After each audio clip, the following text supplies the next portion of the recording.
여러분 안녕하십니까? 뉴스타트 2부 시작합니다.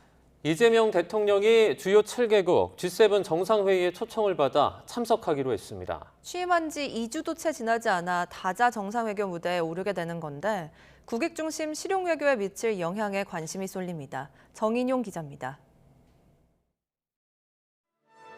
이재명 대통령이 오는 15일부터 사흘간 캐나다에서 열리는 G7 정상회의에 참석합니다. 지난 4일 취임 이후 첫 해외 순방이자 다자 외교 무대 데뷔전을 치르게 되는 겁니다. 이재명 대통령은 G7 정상회의에 초청받아 참석하기로 했습니다. 미국과 일본, 독일과 영국 등 주요 7개국 정상회의체인 G7 회의에선 경제와 안보, 기후변화 등 각종 글로벌 현안이 의제로 다뤄집니다. 매년 의장국이 논의 확대 차원에서 주요 국가나 국제기구를 초청하는데 우리나라는 지난 2023년과 2021년 참관국으로 참석했습니다. 대통령실 관계자는 이번 초청의 시점이나 이달 하순 나토회의 참석 여부 등에는 말을 아꼈습니다. 이 대통령과 트럼프 미국 대통령의 20분 통화와 관련한 추가적인 언급도 나왔습니다. 대통령실 관계자는 한미 간 첫 통화로서 정상 간의 신뢰와 우애를 구축하는 데 방점이 있다며 돈독한 분위기를 만들고 친밀감을 서로 확인했다고 강조했습니다. 또 두 대통령 모두 암살 위협을 경험했던 만큼 동병상련처럼 고충을 나누는 장면도 있었다고 설명했습니다. 대통령실은 시진핑 중국 국가주석과 이시바 시게루 일본 총리 등 다른 주요국 정상과의 통화 일정에 대해서는 조율 중이라고 말했습니다. 이 대통령이 트럼프 대통령과의 통화로 정상외교에 시동을 건 데 이어 다자 외교 무대 대비를 예고하면서 평소 강조해온 국익 중심 실용 외교 복원이 속도를 낼 수 있을지 주목됩니다. YTN 정인용입니다. 이재명 대통령은 임기 시작과 동시에 미국과의 관세 협상과 주한미군 방위비 분담금 문제 등 하나같이 까다로운 과제들과 마주하고 있습니다. 이번 G7 정상회담에서 트럼프 미국 대통령, 또 이시바 일본 총리와의 양자회담 성사 여부에도 관심이 쏠립니다. 윤웅성 기자입니다. 이재명 대통령의 다자 정상외교 데뷔전에서 가장 관심이 가는 대목은 트럼프 미국 대통령과의 한미 정상회담 성사 여부입니다. 미국과의 상호관세 유예 조치가 다음 달 8일로 종료를 앞둔 가운데 자동차와 철강 등 일부 업종은 이미 품목별 관세를 적용받고 있습니다.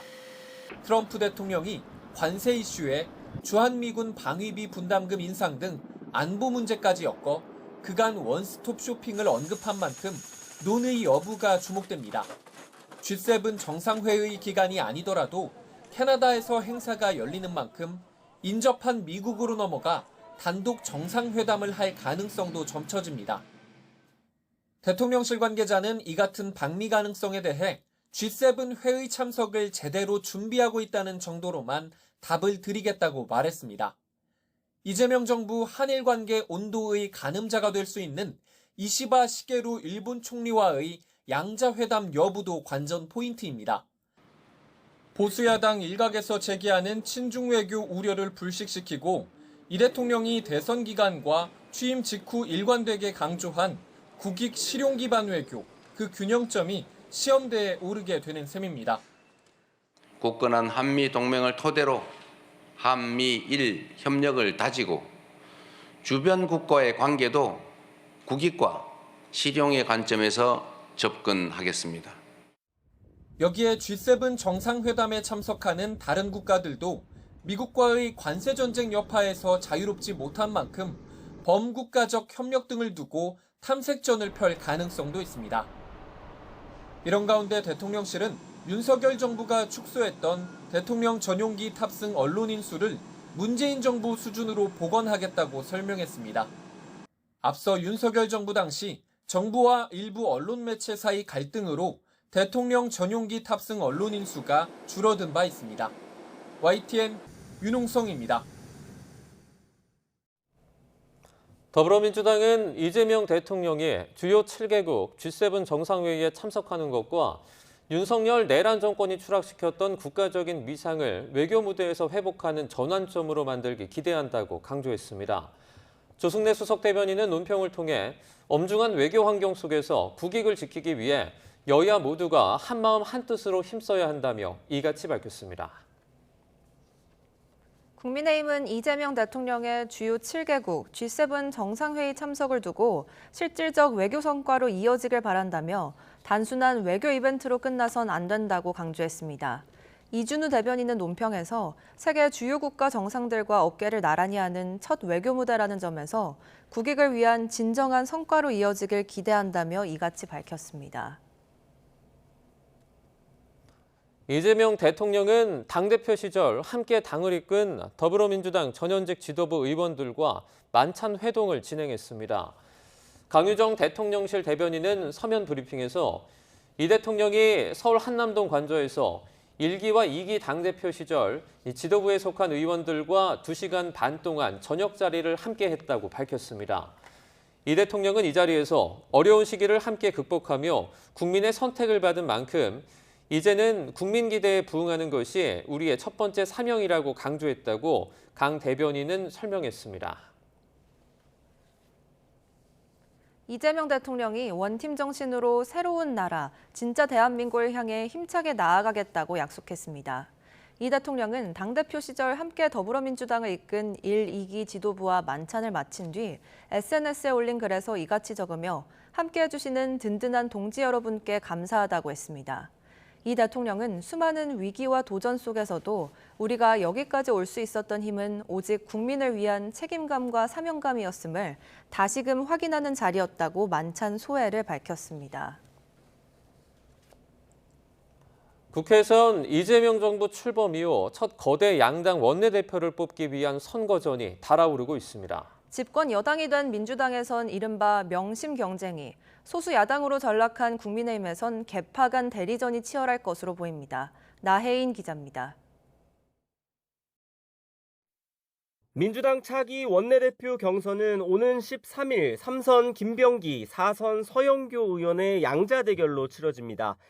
나란히 서울이 지역구인 두 후보는 이재명 당대표 시절 각각 수석 사무부총장과 최고위원을 역임하며 강한 친명색채를 드러냈습니다.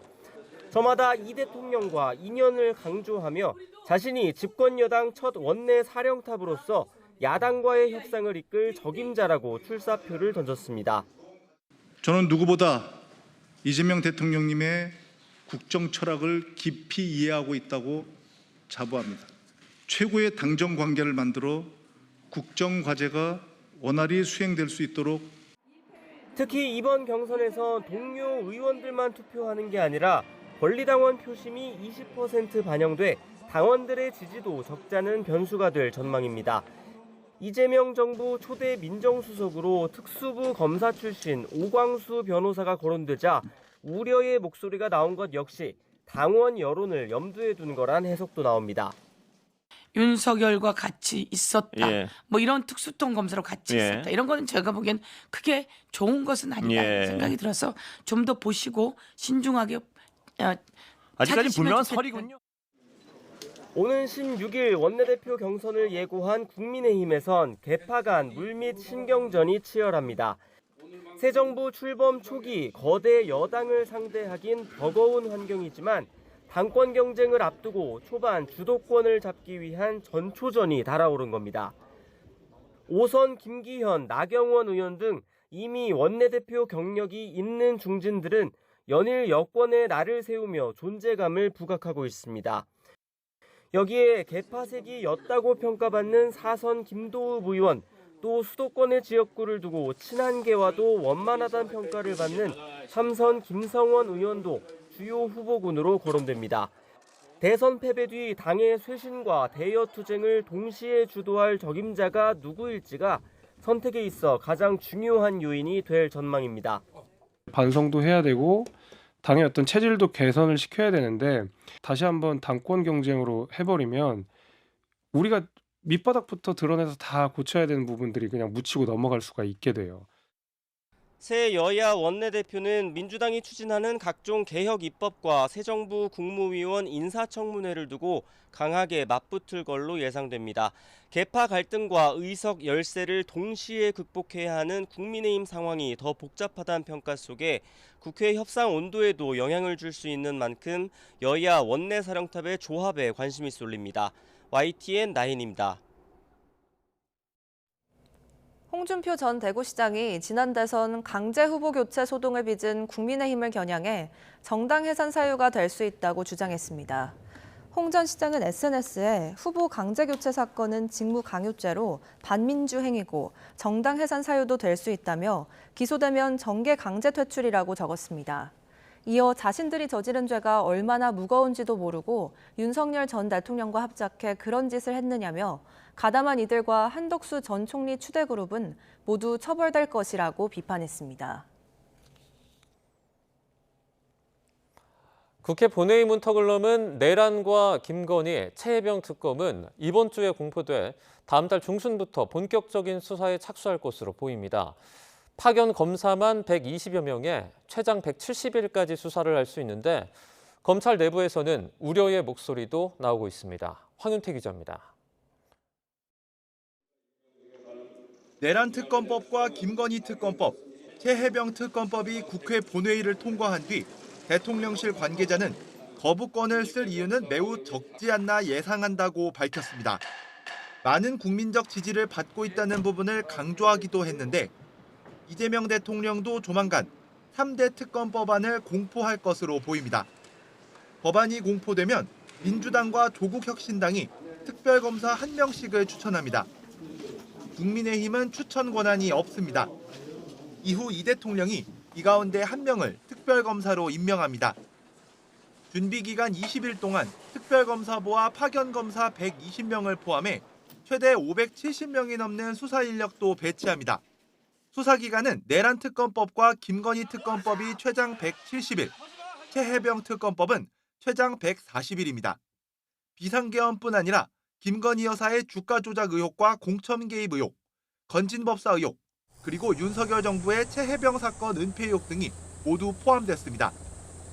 특히 인지 사건도 살펴볼 수 있어 윤석열 전 대통령 부부를 겨냥해 전방위로 수사가 확대될 가능성도 적지 않습니다. 준비기간 등을 감안하더라도 다음 달 초면 3대 특검 모두 체제 정비를 마치고 동시다발 수사에 착수할 것으로 예상됩니다.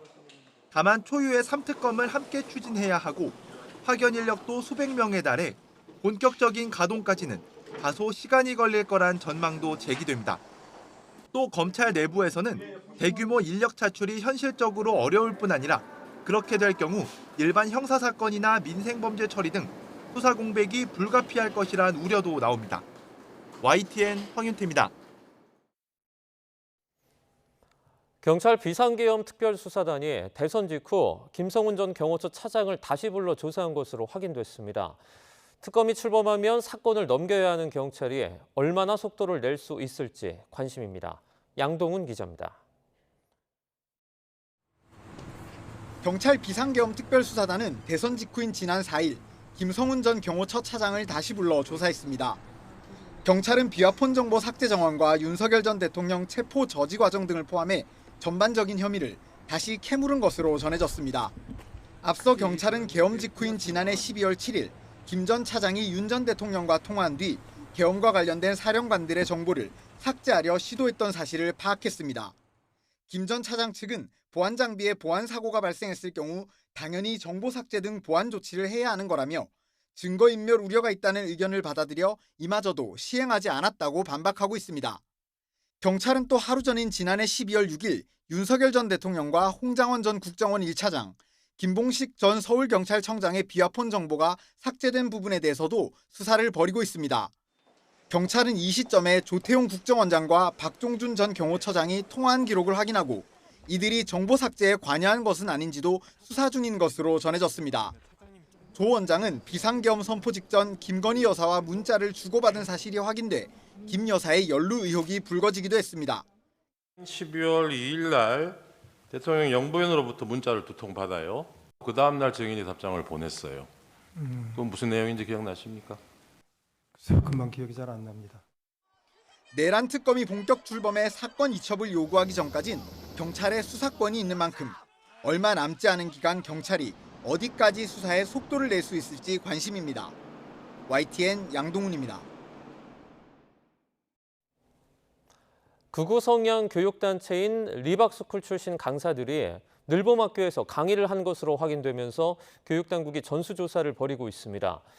교육단체들은 늘봄학교를 서둘러 확대 시행할 때부터 허술한 강사 채용이 문제가 됐다며 모든 위탁업체들을 조사해야 한다고 촉구했습니다. 염혜원 기자입니다. 서울 지역에서 극우 성향단체 리박스쿨과 관련이 있는 늘봄학교 강사는 모두 11명으로 확인됐습니다. 더불어민주당 최민희 의원이 한국과학창의재단과 서울교대로부터 받은 자료를 보면 이들은 리박스쿨 손모 대표가 설립한 한국늘봄교육연합회 소속으로 서울교대에서 강사 연수를 받았고 강사료로 모두 900만 원이 지급된 거로 확인됐습니다. 부산교육청도 2개 학교에서 강의하는 늘봄 강사 1명을 조사 중인데 이 강사는 리박스쿨의 모단체 이사로 활동 중인 것으로 파악됐습니다. 전국 17개 시도교육청은 관련 단체 소속 늘봄학교 강사들이 있는지 조사하고 있습니다. 수업 중에 아이들에게 극우 단체의 주장을 그대로 가르쳤는지가 문제의 핵심인데 리박스쿨 대표 손모 씨는 이미 늘봄학교 전면 도입 이전부터 이러한 의도와 생각을 숨기지 않아 왔습니다. 새롭게 또 시작하고 문을 열어가고 또 학교에 발을 디디고 학교 안에 가득한 페미니즘 또 페미니즘을 걷어내고 저희가 페미니즘을 그 안에 심어야 되겠다라는 마음으로 교사단체들은 정부가 늘봄학교 전면 도입을 무리하게 앞당기면서 강사 채용과 프로그램 선정 절차가 허술하게 진행됐다고 주장합니다. 대도시 외 지역의 학교들은 특히나 강사 구인에 허덕였던 만큼 예견된 사태였다는 겁니다. 이건 관리 부실의 결과만이 아니다. 돌봄교실의 위상을 낮추고 방과 후 교육 프로그램만을 강화시킨 늘봄학교 구상 단계부터 극우 세력과 결탁했을 가능성이 있다. 한 시민단체는 늘봄학교 강사가 편향된 사상을 학생들에게 주입하려 한 것은 정서적 학대라고 주장하며 이를 방조하고 국가 예산을 투입한 혐의 등으로 윤석열 전 대통령과 이주호 교육부 장관을 공수처에 고발했습니다. YTN 염혜원입니다. 요즘 곳곳에서 할인 행사와 축제가 잇따르고 있습니다. 대내외 불확실성에 얼어붙었던 소비 심리가 풀릴지 관심이 모입니다. 이승은 기자가 대선 이후 첫 연휴를 맞은 소비자들을 만나고 왔습니다. 부쩍 더워진 6월, 재래시장에 햇마늘과 햇감자가 그득합니다. 출하가 한창인 오이도 지난달보다는 한층 싸졌습니다. 살 거를 한 번 더 생각하고 2번 생각하고 그렇게 해서 걸러서 좀 이렇게 아껴 쓰는 그런 저는 그렇게 살았어요. 정치적 불확실성과 미국의 통상 압력에 국민들은 소득 증가에도 지갑을 꽁꽁 닫았습니다. 지난 1분기 물가를 감안한 가구의 실질 소득은 1년 전보다 2.3% 늘었지만 실질 소비 지출은 0.7% 줄었습니다. 7개 분기 만에 처음 감소한 것이고 그 폭은 4년여 만에 가장 컸습니다. 대선 뒤 첫 연휴, 모처럼 지역 축제에 들른 시민들은 경기 회복에 대한 기대감을 나타냅니다. 한국은행은 앞서 지난달 소비자 심리 지수가 4년 7개월 만에 최대폭으로 상승했다며 민간 소비가 1분기 바닥을 치고 올라올 것으로 전망했습니다. 좀 더 많이 여행을 다녀보고 싶어요. 여행을 다녀도 국내를 가야지 해외를 가면 큰 의미가 없잖아요. 새 정부는 일단 지역 화폐를 통한 지원금 등 이번 추경에서 대규모 소비 진작책을 담을 것으로 보입니다. 하지만 경기 대응책만으로는 경제 안전판인 내수를 다지는 데 부족합니다. 현금성 지원도 중요하지만 인프라라든지 교육이라든지 사회 경제 기술, 경제라든지 기술 혁신을 도울 수 있는 부분에 분배를 잘 해가지고 체계적으로 나가야 되는 것들이 아니냐. 인구 고령화와 노동 투입 감소, 누적된 가계부채와 소득 양극화 등 내수를 제약하고 있는 구조적 문제 해결에 대해 어떤 청사진이 나올지 주목됩니다. YTN 이승은입니다. 최근 달걀 가격이 고공행진 중입니다. 5달 사이에 18%나 올랐는데 왜 이렇게 오르는지 원인이 확실하지 않습니다. 달걀 가격은 다른 가공식품 가격에도 영향을 끼치기 때문에 식탁 물가에도 큰 부담으로 작용하고 있습니다. 오동건 기자가 보도합니다. 꼼꼼히 달걀을 살펴보던 소비자들. 30개 한 판에 10,000원을 훌쩍 넘긴 가격에 깜짝 놀랍니다. 많이 올랐어요. 점점 고기하고 맞먹는 것 같아요. 점점 이렇게 되다가는 너무 비싼 것 같아요, 진짜. 달걀 가격은 특란 10개 기준으로 올해 초 3,200원대에서 5달 사이 18% 넘게 올라 4,000원을 눈앞에 두고 있습니다. 1년 전과 비교해도 16% 이상 올랐습니다. 그런데 가격 인상 요인이 불명확합니다. 표면적 이유는 소비자가 많이 찾는 특란이 부족하기 때문인데 최근 사육 마리수 증가로 생산량이 전년보다 많은 것으로 추정되지만 노개 비중이 증가하였고 소모성 질병 발생도 많아 특란 출현율은 낮아졌습니다. 특란 후에 달걀 생산 자체는 늘었고 지난 겨울철 고병원성 조류 인플루엔자로 490만 마리가 도살 처분된 영향이 있지만 1,670만 마리가 살처분된 지난 21년과 비교해도 이러한 상승폭은 이례적입니다. 산란계협회는 축산법 개정안으로 같은 면적에서 사육할 수 있는 마리수가 줄어든 것이 원인이라고 지적했지만 정부는 9월 적용 예정이라 지금 오를 이유는 아니라고 일축했습니다. 정부는 원인을 찾기 위해 생산자가 산지 가격을 담합했을 가능성을 염두에 두고 유통 과정 전반에 대한 점검을 진행한다는 방침입니다.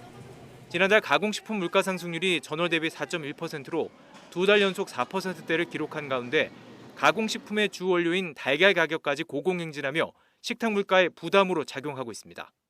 달걀값이 전체 가공식품 가격에 줄줄이 영향을 끼치는 만큼 식탁 물가를 관리하는 당국에 원인을 알 수 없는 가격 인상을 잡아야 하는 어려운 숙제가 주어졌습니다. YTN 오동건입니다.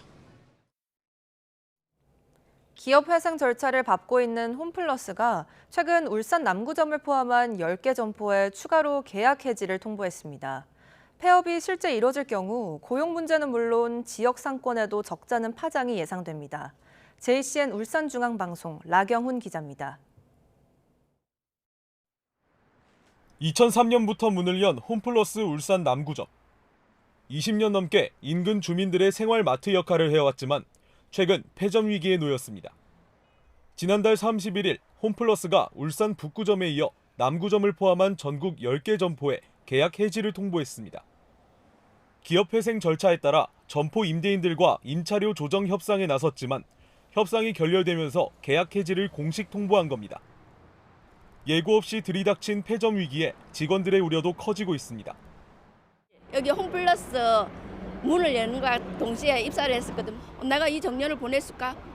제일 안타까운 거는 지금 이제 들어온 입사인 1년차 그 젊은 우리 직원이 동료들이 언니 저는 이제 들어왔는데 문 닫으면 어떡해요? 그 사람들 보면서 마음이 되게 아파요. 인근 주민들도 갑작스러운 상황에 당혹감을 감추지 못합니다. 굉장히 불편하죠. 손님이 엄청 많이 사용하는데 그런 소리 듣고 시민들이 굉장히 대부분이 다 그래 걱정 많이 하고 있습니다. 현재 전국 홈플러스 126개 점포 가운데 임차 점포는 68곳. 이 가운데 협상 결렬로 계약 해지가 통보된 점포는 27곳에 달합니다. 홈플러스 측은 해지권 소멸을 막기 위한 조치라며 지속적인 협상을 통해 폐점을 최소화하겠다는 입장입니다. 실제 폐점 여부는 다음 달 10일 서울회생법원에 홈플러스의 회생계획안이 제출되면서 윤곽이 드러날 전망입니다. 갑작스러운 폐점 위기의 고용 불안은 물론 지역 경제에도 큰 영향을 미칠 것으로 보입니다. JCN 뉴스 라경훈입니다. 경기도 용인에 있는 아파트를 덮친 천공기가 사고 이틀 만에 철거됐습니다. 정밀 안전진단이 시작이 됐지만 주민들은 여전히 불안에 떨고 있습니다. 표정우 기자가 현장에 다녀왔습니다. 아파트 건물에 걸쳐 있던 대형 장비가 없어지고 뚫린 벽면은 회색 천막으로 덮여 있습니다.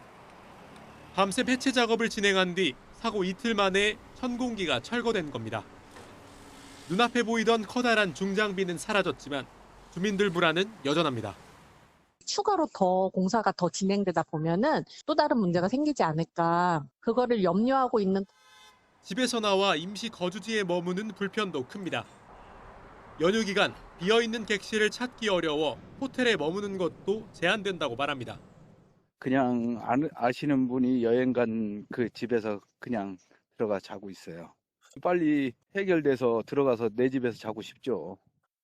관계 당국은 사고 수습을 진행하는 한편 2차 사고를 방지하기 위한 정밀 안전 진단에 착수했습니다. 천공기가 철거된 사고 현장입니다. 바닥에는 무게 70톤에 달하는 천공기가 놓여 있고 작업자들은 외벽에 남은 잔해를 정리하고 있습니다. 국토부 관계자는 세대별로 방문해 유관 점검을 마무리하고 주민들과 상의해 입주 시기를 결정할 예정이라고 설명했습니다. 또 장비를 투입해 진행하는 정밀 점검은 최종 결과가 나오기까지 한두 달 정도 걸릴 수 있다고 밝혔습니다. YTN 표정우입니다. 충남 태안화력발전소에서 발생한 비정규직 하청 노동자 김충현 씨 사망 사고와 관련해 고용노동부가 중대재해처벌법 적용 범위를 두고 법리 검토에 들어갔습니다. 사고 대책위가 다단계 하청 구조의 문제점을 지적한 가운데 원청인 한국서부발전에도 책임을 물을 수 있을지 관심이 쏠리고 있습니다. 이상곤 기자입니다. 비정규직 하청 노동자 김충현 씨는 지난 2일 태안화력발전소 내 한전 KPS 기계 공작실에서 사고로 목숨을 잃었습니다. 사고 직후 한전 KPS는 작업 지시가 없었다는 설명 자료를 내놨지만 사고 대책위는 고인의 작업이 임의로 진행된 것이 아니라는 1차 조사 결과를 발표했습니다.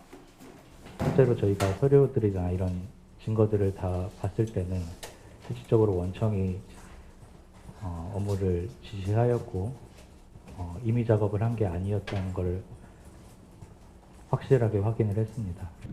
한국서부발전이 운영하는 태안화력발전소는 지난 2018년 12월 비정규직 하청 노동자 김용균 씨가 컨베이어 벨트에 끼어 숨진 곳입니다. 당시 하청업체 대표 등은 처벌을 받았지만 원청인 서부발전 사장은 무죄 판결을 받았습니다. 김용균 씨 사고 이후 원청의 책임을 강화한 중대재해처벌법이 제정된 가운데 이번 사고의 책임을 어디까지 물을 수 있을지에 관심이 쏠리고 있습니다. 사고 대책위는 고 김충현 씨가 하청과 재하청의 다단계 하청 구조에서 일하다가 숨졌다고 밝혔습니다. 이에 서부발전은 한전 KPS가 임차한 시설에서 사고가 발생했다는 점을 강조하고 있습니다. 하지만 서부발전이 한전 KPS에 업무를 지시하는 등 실질적으로 지배, 관리, 운영한 정황이 확인될 경우 처벌을 피하기 어려울 것이라는 전망도 나옵니다.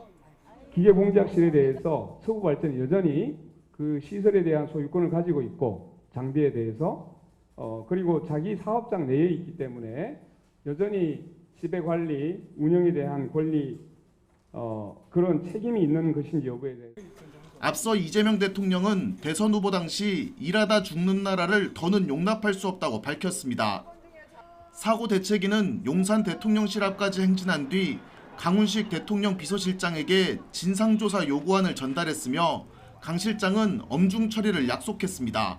YTN 이상곤입니다.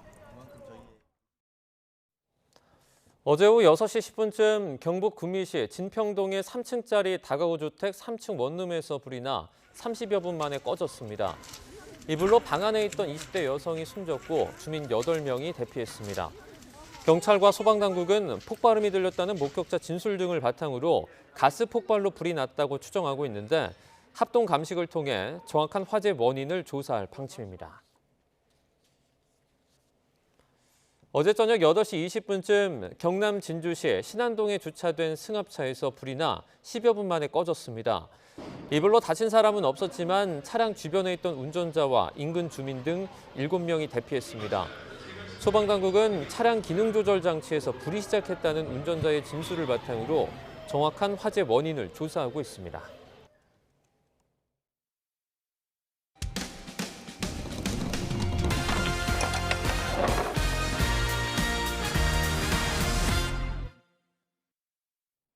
(2억 원이 넘는 새 화물차를 샀는데 차량이 심하게 떨리는 등 안전 운행을 할 수 없는 징후가 계속 발생했습니다. 알고 보니 출고 당시부터 서로 다른 크기의 타이어가 장착돼 있던 황당한 상황이었습니다. 윤지아 기자입니다. 20년 넘게 화물차를 몰며 가족의 생계를 책임지는 50대 김희권 씨. 지난 4월 2억 3천여만 원을 주고 새 화물차를 샀습니다. 그런데 첫 운행부터 차량이 유난히 떨렸습니다. 불안한 마음으로 조심스럽게 차량을 운행했는데 열흘도 안 돼 타이어는 편마모 증상을 보였습니다. 이상하다는 생각에 화물차 제조사 정비업체를 찾았지만 돌아온 답은 문제 없다라는 말뿐이었습니다. 고객님께서 군산도 가고 광주도 가서 저희 쪽 실무자들하고 얘기를 했는데 이상이 없다라고 했는데 그걸 저희 콜센터에다 다시 전화를 해서 이상 없다라고 하는데 난 이상이 있다 이렇게 재차 질문하시면 저희가 뭐라고. 이후 김 씨는 배달일을 미루고 여러 정비소를 전전했지만 상황은 달라지지 않았습니다. 차만 타면은 그 떨림 때문에 그 떨림만 느껴지면은 화가 나더라고요, 화가. 결국 타이어 전문 업체를 찾은 끝에 문제의 원인을 찾았습니다. 대형 화물차는 중간과 뒷바퀴 한 축에 좌우로 타이어가 2개씩 달려 있는데 중간 2축에 서로 다른 규격의 타이어가 장착돼 있었던 겁니다.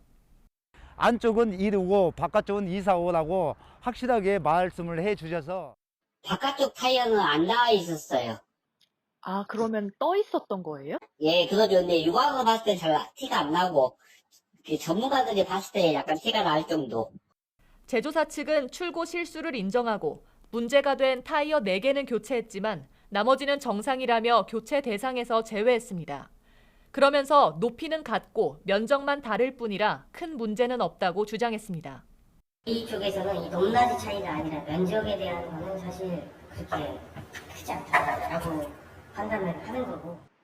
하지만 타이어 전문 업체의 말은 완전히 다릅니다. 1이고 2사고 들어가면은 단면폭은 넓고 높이는 똑같을 수도 있지만 안 돼요. 그게 손마음으로 일어날 수 있고 로링도 있을 수 있고요. 안전성이라는 게 두 개가 똑같은 게 들어가야 안전성이지. 전문가 역시 뒤죽박죽 타이어 장착은 구조적으로 안전운행에 문제가 될 수 있다고 지적합니다. 편평비가 분명히 틀리기 때문에 같을 수가 없어요. 그러면은 바닥에 닿는 면적이나 압력이 틀려질 수밖에 없으니까 그런 부분들은 영향을 줄 수밖에 없습니다. 세차 결함을 찾느라 3주가량 제대로 일도 못하고 정비소를 오가야만 했던 차량 주인. 왜 저걸 소비자가 밝게 내야지만이 인정을 하는지 저는 도대체 알 수가 없습니다. 정비사분들도 20년, 30년 베테랑이신데 왜 차에 대해서는 아무 이상이 없다고 그러고. 화물차에 실린 건 짐만이 아니라 한 가장의 생계였습니다. 하지만 점검부터 보상까지 문제를 밝혀낸 건 결국 소비자 스스로였습니다. YTN 윤지아입니다. 경기도 용인에는 다 지어놓고도 진출입도로 문제가 해결되지 않아 4년간 유령 아파트로 방치됐던 대단지 아파트가 있습니다. 어렵사리 임시도로가 개통되면서 올 하반기 입주가 시작될 전망입니다. 무슨 사연인지 최명신 기자가 소개합니다. 지난 2021년 3월 완공된 1950세대 규모의 대단지 아파트입니다. 용인시청과 300m 거리의 자리에 실수요자 선호도가 높은 지역입니다. 애초 단지와 인접한 역삼 도시개발 사업지구 쪽으로 아파트 진출입로를 만드는 조건으로 사업 승인을 받았습니다. 하지만 역삼지구 개발 사업이 장기간 표류하면서 아파트를 다 짓고도 도로 문제에 발목이 잡혔습니다. 결국 사용 승인을 받지 못해 4년 넘게 유령 아파트 신세가 됐습니다. 주민들은 왔다 갔다 하면서도 야간이나 주간에 우범지역이 될까 싶어서 큰 걱정을 많이 했습니다. 도로 문제가 좀처럼 해결의 신마리를 찾지 못하자 용인시가 적극 행정에 나섰습니다.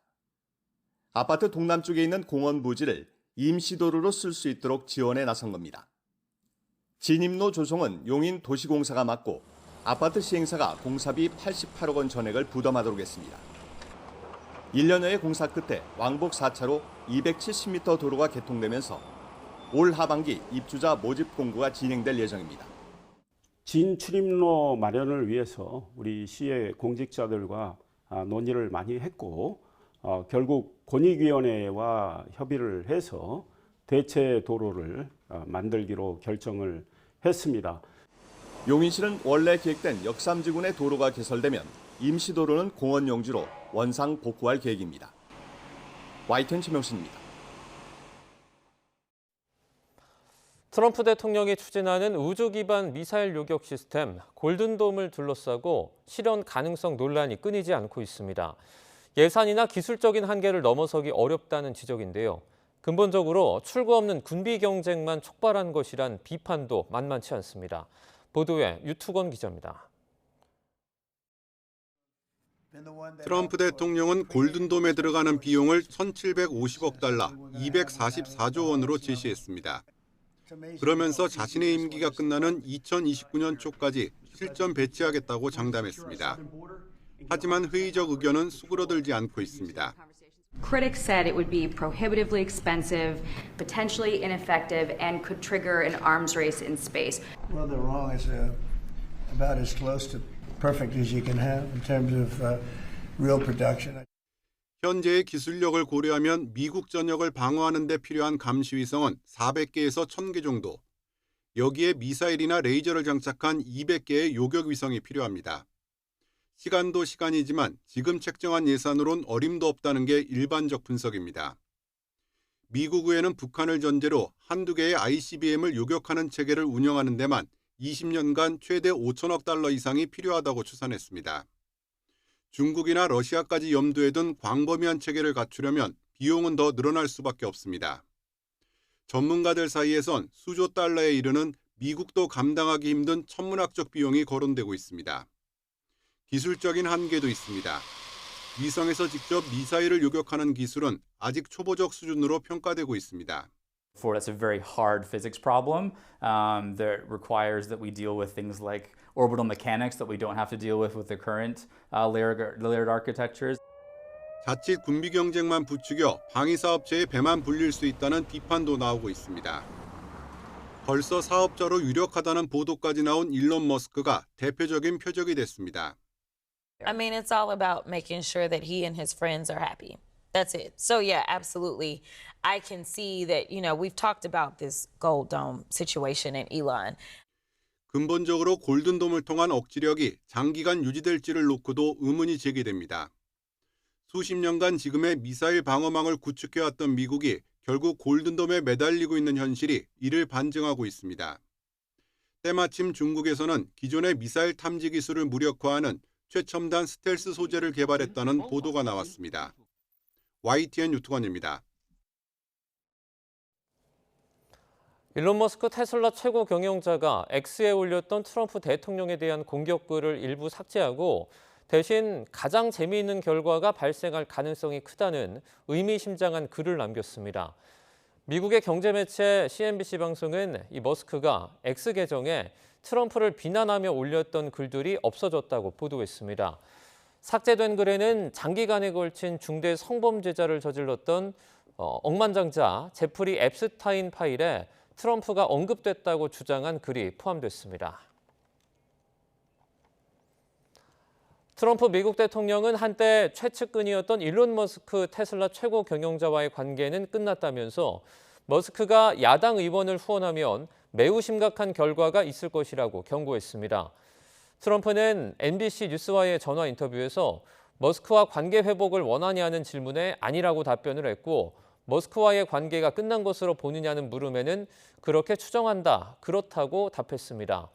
또 머스크와 대화할 계획이 있느냐는 질문에 다른 일을 하는데 너무 바쁘다면서 대화할 의향이 없다면서 머스크가 대통령직에 대해서 무례했다며 매우 나쁜 일이라고 생각한다고 강조했습니다.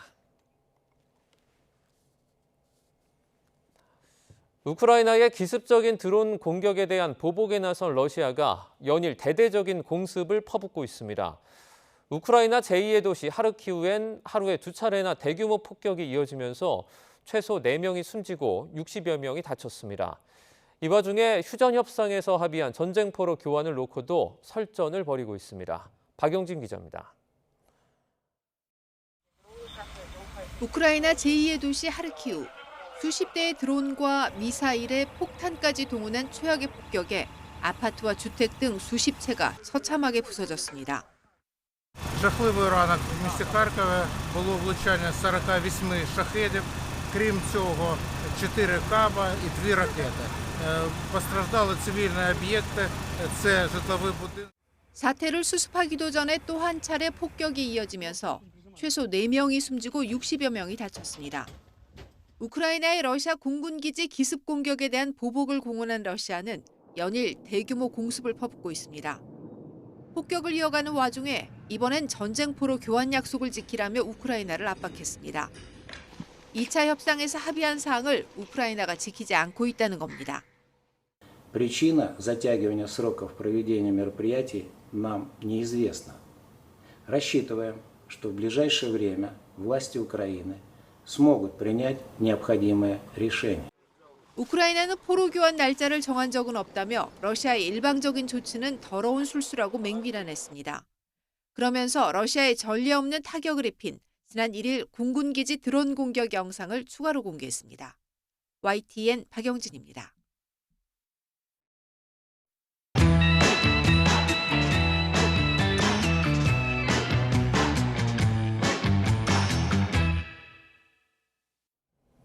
수많은 아이돌 그룹 가운데 자신만의 캐릭터를 만들고 발전시키면서 오랫동안 대중의 사랑을 받는 가수를 찾기는 생각보다 쉽지 않습니다. 김재중은 그런 흔치 않은 가수 가운데 한 명입니다. 가수에서 연기자, 프로듀서에 이어 최근에는 예능 프로그램을 통해 이웃집 막내 아들 같은 친근한 이미지를 만들고 있습니다. 벌써 데뷔 20년을 넘긴 가수 김재중을 박순표 기자가 만나봤습니다.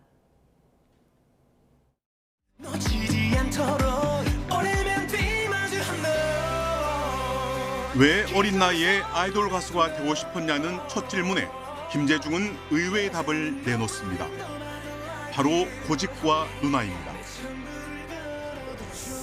고집이 센 것 같아요, 제가. 뭔가 조금 더 큰 세상에 나가고 싶다라는 마음이 좀 컸던 것 같고, 제 누나들이 많잖아요. 그 누나들이 예를 들면 뭐 옛날에 뭐 소방차 선배님들, 그다음에 뭐 서태지와 아이들, 그 H.O.T 뭐 이렇게 해서 아무래도 우리나라 그 가요를 이끌어왔던 선배님들을 이제 간접적으로 계속 접하다 보니까 저도 자연스럽게 영향을 많이 받았고. 그러나 고집은 책임을 동반한다는 사실도 일찍 깨달았습니다. 연습생 시절 집을 나와 남들보다 몇 곱절 더 노력한 것도 결국 자신의 선택에 책임을 지기 위해서였습니다. 그냥 오디션에서 제가 1차 합격을 받았을 뿐이지 소속사에서 올라와라라는 이야기가 없었는데도 불구하고 부모님께는 합격이 됐다 좀 약간 과장을 했어요, 말을.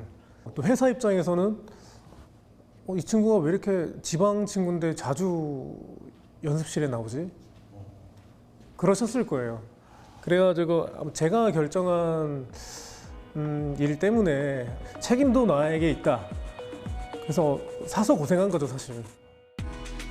2003년 말 데뷔와 함께 최정상 아이돌 그룹이 됐지만 책임감이란 단어는 늘 김재중을 수식어처럼 따라다녔습니다. 연기 도전도 마찬가지였습니다.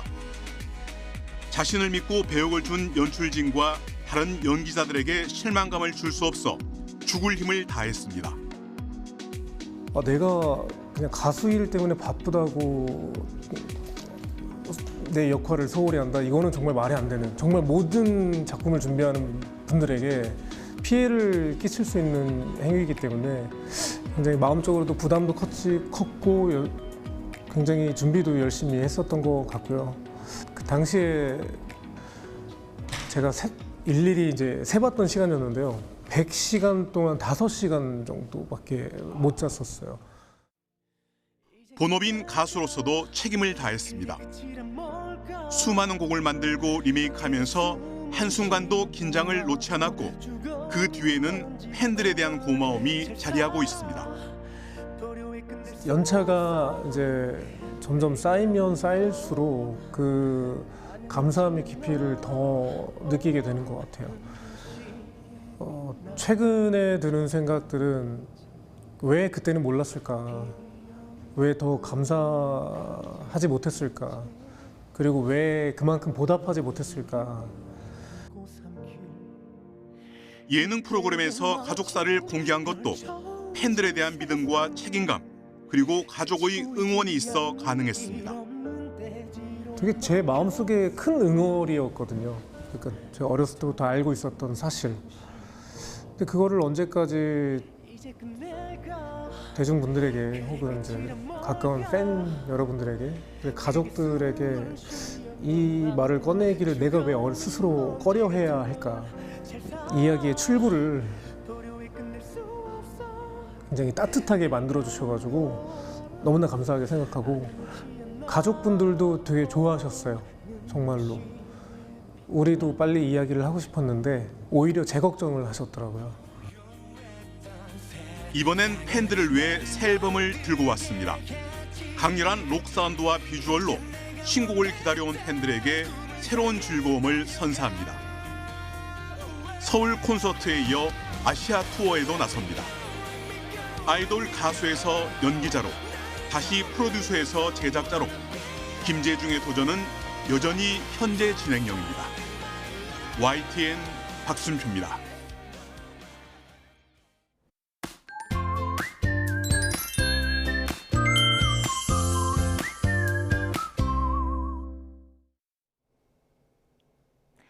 휴일인 오늘도 내륙은 한여름처럼 덥겠습니다. 오늘 서울 낮 기온은 30도로 어제보다 더 덥겠고, 고온다습한 남풍이 불며 체감 온도를 끌어올리겠는데요. 가볍고 시원한 옷차림으로 더위 대비를 잘해주셔야겠습니다. 오늘 오전까지 서해안과 남해안에는 안개가 짙게 끼겠고, 낮 동안 전국적으로 자외선이 무척 강하겠습니다. 또 오후까지 제주도에는 비가 이어지겠고, 강원 남부 산간과 충청, 전북과 영남 내륙에는 오후 한때 요란한 소나기도 지나겠습니다. 현재 기온 살펴보겠습니다. 현재 서울 기온은 21.5도, 대구는 20.6도를 보이고 있습니다. 오늘 낮 기온은 내륙을 중심으로 30도 안팎까지 크게 오르겠는데요. 서울이 30도, 대구와 안동도 30도를 보이겠습니다. 남은 한 주간 제주도에는 비 소식이 작겠고요. 주 후반에는 남부지방에도 비가 내릴 전망입니다. 지금까지 날씨 정보였습니다. 뉴스타트 2부 마칩니다. 잠시 후 3부가 이어집니다. 시청해주신 여러분 고맙습니다.